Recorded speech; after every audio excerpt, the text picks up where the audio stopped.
Hi, and welcome to the Down to Finance podcast by Future Finance Group. We recently hosted our first-time investor seminar, bringing together experts from lending, accounting, property, planning, and more. Across the night, there were plenty of sharp insights and real-world guidance, so we're distilling some of the best moments for you here. This episode features Ash Marton and Kevin Ljungberg from Ash Marton Realty. Ash shared practical ways to spot genuine buying opportunities and navigate negotiations, while Kevin covered rental demand, compliance, and what smart investors should look for when choosing a property. Without any further ado, here are Ash and Kevin. Thank you very much. Thanks for having us. We've worked with Amy and the team for, it's actually 17 years now. Can you believe it? I'm Ash from Ash Marton Realty, and I'm with Kevin. Kevin is our business development manager from our leasing business. So we run Ash Marton, which is sales and leasing, where a business has been on the peninsula for the last 13 years. We're going to try and do it together tonight, I think. So I'm going to start and talk through some of the investment space on the sales front, and then Kevin's going to talk through more the leasing side of the business. So I might, thank you. The thing that I guess we get asked the most, which is like, how do we find a good opportunity? That's all people want. They often just say, give us a call when you find a great opportunity. And the reality is, it's like, if you don't have your finger on on the pulse, you're going to miss out on the opportunity. And I think most people will be on REA, realestate.com. They'll scroll through until they find something that represents a good opportunity at a glance, and that's when they take action. And in the last 15 years, the best deals I've seen come together, or the biggest opportunities, they've been grabbed by people that have been across the deals, meaning that they've gone and visited the properties before they've represented a good opportunity, maybe before the client became educated as to where the true value of the property is, or the motivation has shifted. It might be 4 months and they might be getting really nervous that they're not going to sell, or maybe they've bought a property and, as I said, the motivation is shifting further, because if they don't settle on this home quickly, they might lose the ability to settle on their next purchase. So my best bit of advice is to make sure that you're being proactive in your search and spend the time in getting out there week to week and actually look at the properties, because when that opportunity presents itself, being across the deal is going to give you the best edge on that.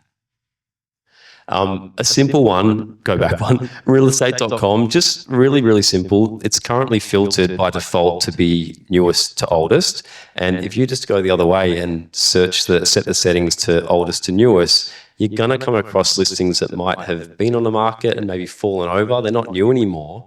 They could be 4 months old. And if you were to just be searching through newest to oldest, it might take you 17 pages before you come across that listing. And if you're searching multiple suburbs as well, it's going to be even further down. So just a little thing you can do to come across maybe opportunities that you saw 6 months ago that you would have previously overlooked, essentially. Creative deals, you've got to remember we're dealing with people, and there is situations where people might be really attracted to a long settlement. It might be that maybe as a seller, you've got your own property that you need to sell. So if you're that type of seller, you might be really attracted to the idea of a 6-month settlement, because you might be nervous you're not going to find something. And if you were to present a deal that might, or an offer, I should say, that maybe isn't as appealing on the price front, but it's got a 6-month settlement, that could be worth $50,000 to someone. So ask more questions and understand the circumstances of the seller to give you the best chance of, I guess, curating a deal and an offer that's going to be most well received by the vendor. Relationships with agents, we get so many calls. Like, we would probably get 30 calls a day, and everyone wants the same thing. They want to give you their buyer criteria. We do our absolute best to help them. They go in the system, but the people that I feel like I've reached out to that have maybe been given the best opportunities are the ones that I think of first. And they're the ones that reach out every week or two and connect with you and just almost remind you that they're still here and they're motivated and they're just on your radar. And when you come out of that appointment and you've just met an owner and you've got a property that is just perfect, there's probably 500 people that property's criteria meets on the search front. But if that person has called you the week before, they're on your radar and they're probably the first person you call. You might even get them through before you go to market. It might be a good chance to get feedback for the owner. So just trying to become that person in the agent's world is really valuable, and that's only done through building relationships. And dropping off whiskey from time to time does help. Go to the next one. The negotiation process. So there's so many different ways in which agents will operate. Like there's subcontractors, there's boutique agencies, there's franchises. They've all got their own way of doing things. And I think information is power. And it's okay to ask questions. Like, don't be nervous to ask the agent how they're going to handle the negotiation. Are they going to come back to you if there's another offer? Will you get a chance to increase your offer if the other offer is higher? Understand how they're going to navigate that process with the client, because that's going to give you the edge. And when you do need to finally dip your hand into the pocket for that last bit of money, you're doing that knowing that this really is our last chance, or maybe you're keeping some in the back pocket because you've been informed that they're going to come back to you anyways. Just be realistic as well. Like you want to make it easy and be efficient, be responsive. Like, we're dealing with so many people. Often there is 7 or 8 offers on a property at any one time. And some of the time it is about not prioritizing, but you probably just naturally are going to want to work with parties that have been the most easy to work with, because we're trying to predict on behalf of our owners who is the safest bet in the equation. So if you've got someone that's non-responsive, maybe they haven't supplied you the pre-appraisal, the pre-approval letter, like just give the information as much as you can and just make it easy to deal with, essentially, and you'll probably have a better chance of being prioritized within that negotiation. You don't need to own an investment property to be a property investor, which is a strange, maybe feels like a strange comment to make. One of the strategies that I've worked with Amy on is consolidating in order to essentially make the principal place of residence the investment property. So I have got a case study I'll talk through in a moment, but before that, I just want to give some context to it, because most of the clients we work with that are looking for their first investment property, they've probably got an owner-occupier property already, might be $1 million. And they're typically looking to spend 700,000 or 800,000, and their goal is to keep their current property, get an investment property at 8 or so 100,000, and move on, I guess, and build that up and potentially do that on and on again. But one strategy you could consider is using the opportunity to consolidate your lending power, I suppose, and maybe you consider selling your principal place of residence, leveraging your ability to borrow and spending 1.8 million instead of buying the $800,000 property, because it's going to compound in a more beneficial way ultimately. There's some tax benefits, which I'm not going to go into, but your capital gains, you're not going to pay anything on. And of course, it's not for everybody, because ideally you'd be looking for a property where there was an opportunity to manufacture some growth in it. But it's easier in the upper end, because the reference points in the $1 million or $800,000 bracket, they're all very close to each other. The top property that might be within a cave, you might be 200 more than what you've paid. In the upper end, it could be $2 or $3 million more. So when you ultimately come around to getting that valuation done on the property, if there's reference points around you that are literally $1 million or $2 million more, you might have instant equity with very little effort. And I do have a case study which I'll talk through. This is a property I purchased in 2022. Amy assisted with this one. It was in Mount Eliza. We purchased the property for $2.3 million, and we didn't really spend much money at all. And to be fair, it wasn't pretty. I'll show you some pictures on the next slide. So it was pretty rough. We just essentially spent just under $100,000 on it. We brought the carpets up, we polished the floors, soft furnishings, bit of landscaping, which I did mostly myself, a lot of paint, like nothing too crazy. There was tadpoles in that pool. Like it really was wild, but it didn't suit everyone. And that property started on the market at 3.3, and it's actually one that I was just watching. It was way out of my budget, but and I just went to it just to look at it. And when it finally dropped down in price, I was ready to pounce on it. And this is the breakdown. So we spent just under $100,000. 6 months later, Amy said that's the minimum time we need to be able to do our revaluation, which we did. The valuation came in at $3 million, so instantly we were able to create $700,000 in equity in 6 months with $100,000 spent. And because of that, the LVR came down, so she was then able to reduce the interest rates across all of her properties. And it basically put us in that position where we could pull the money out, invest further money into the property, which still wasn't that much. And then at the start of this year, we had another val done, and it came in at 3.5. So within 2 years, we've been able to create 1.3 million in equity. And there's no way we would have been able to do that in that sort of window if we had bought 2 or 3 $800,000 properties. So it's just food for thought. It's a good way to upgrade your personal circumstances. Again, you probably want to do it with something where you can manufacture some growth in it and create some value. But again, horses for courses, lifestyle plays a part in that possibility, but just something to think about as opposed to the traditional processes. And that's me. I'm going to hand over to Kevin. I'll let you introduce yourself and give some background as well. Hi, everyone. Thanks for having me. So my name's Kevin. I've been a business development manager for just shy of 8 years, and I've been working with Ash and the team for about 2 years now. I've been really enjoying the role, and initially I was working in the southeast suburbs of Melbourne, and then personally moved down to Frankston myself, and then got a role with Ash, which has been great. So primarily when I was working in the southeast suburbs, I was working mostly with homeowners that were making their next steps in their property journey, moving out, buying something else, and then looking to lease the home out. What I've seen in Frankston is, especially in the last 12 to 15 months, is a shift where a lot of investors are buying properties purely for investment purposes. So they're not looking to ever move into the property themselves. And a lot of these people have actually been interstate. So funnily enough, most of them have been from Sydney. I guess that's where all the money is. But a lot of them are also utilising buyer's agents. So it's been a big shift in the marketplace, especially for me working with these clients. And I've been very fortunate. So in my career, I've worked with well over 1,000 clients. And primarily right now, I'd say 9 out of 10 people I'm working with are investors. So that's been quite an interesting change. So I thought I'd quickly talk about a few things to look for when you are buying an investment property, especially if it is your first time doing so. And this is based on experience with all the investors that I'm working with at the moment, especially all the interstate people that are pretty switched on with their money. So at a minimum, try to get something with 3 bedrooms or more. And the main reason I say this is when you're going to buy something with 2 bedrooms or less, you're shorting the demographic of who you can lease the property out to.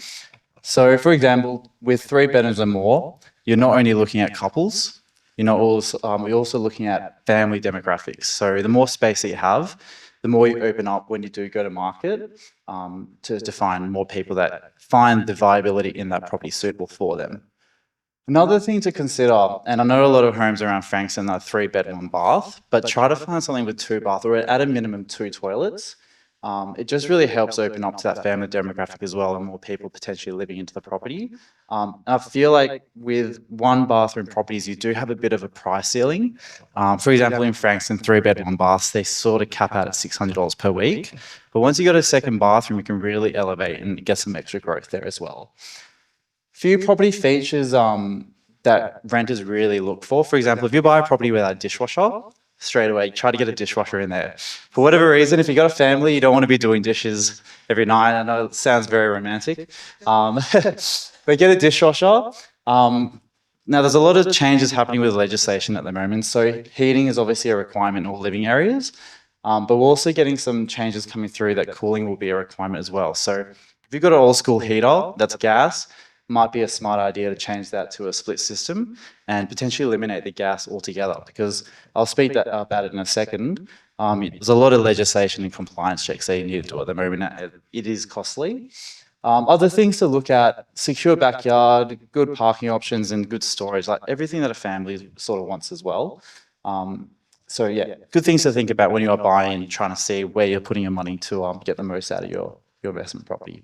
Another thing that you probably might not be considerable for you, but if you buy something with a pool, or say you buy 1,000 square meters with a lot of garden maintenance, the first thing that I'm going to recommend to you is absorb that garden maintenance and pool costs into the rental income. Usually renters aren't going to do it, like for example, mow all that lawn, and they're probably not very switched on when it comes to pools. So I usually say if we're advertising something with a pool, we're including the maintenance of that into the rental income. So just something to consider when you are buying something with those things. And then when it comes to budgeting, refer the building and pest report with high importance. So definitely get one done if you're buying property. Look at it and speak to somebody like myself, because I can give you some tips and advice of things to look for. Anything that's got to do with a bathroom or urgent, items that have been brought up, definitely get them fixed, because as soon as a renter moves in there, it's probably going to need to get sorted straight away. You can go to the next slide. All right, so one thing that potentially a lot of first-time investors don't think about or consider is the expectations around price and budgeting. And sometimes, in my experience with some pretty stressed out clients, especially when they're going through the initial journey of buying property and then they get to me and I begin the onboarding, and then I'm running through all the expenses and costs that need to occur. So when you do go through your open for home inspections, you might see from the selling agent a rental appraisal letter. So there's usually a $50 price range. So for example, $5 to $5.50 per week. You could expect going to market that rental income should be achieved. But if I was to be you, I'd try to be on the conservative figure and say if it is $5 to $5.50 per week, budget $500 per week. Because sometimes they like to elevate that slightly. Another thing to consider, and you might not have thought this before, but budget for about 1 month of vacancy period. So there's certain factors depending if you can go to market prior to settlement, for example. But let's just say you've settled on your property, I've gotten the keys for you on your behalf, and we can advertise the next day. On average, it's going to take 2 weeks to lease the property out. Sometimes it takes one open and it's job done, but sometimes it takes 2 weeks. From there, we've got to do a condition report, we've got to receive the rent, first month's rent and bond, and also get the lease signed. So on average, it can take 1 to 2 weeks before the renter actually moves in and cash flow starts coming through. So that's usually takes about a month. And then on top of that, budget the first month's rent income on all the initial expenses. So got all your agency costs. You potentially might need to do a vacate clean, might need to do some gardening, all those initial costs. In my experience, that first month's rent, it gets wiped clean. Month 2 onwards, it should just be a management fee and potentially a little bit left over.